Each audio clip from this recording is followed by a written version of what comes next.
मला असं वाटतं की सगळ्या महिला निषेध म्हणून आज रस्त्यावर उतरलेल्या आहेत. काल संसदेमध्ये महिला आरक्षण विधेयक नामंजूर करण्यात आलं.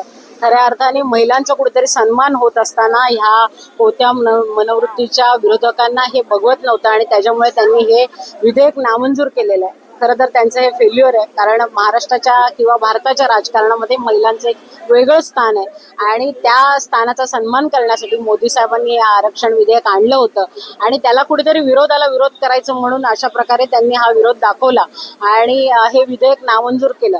खऱ्या अर्थाने तळागाळातली जी महिला आहे ती आज विधानसभेमध्ये असेल किंवा संसदेत असेल तिथं जाण्याचा मार्ग मोकळा होणार होता, पण कुठेतरी काँग्रेसनी अशा प्रकारची मनोवृत्ती दाखवून हे विधेयक नामंजूर केलेलं आहे. तर खरं तर सगळ्या विरोधकांचं आम्ही निषेध करतो. कारण कुठेतरी बहुमत असताना देखील एखादं विधेयक नामंजूर होणं नेमका यामध्ये काय मला असं वाटतं की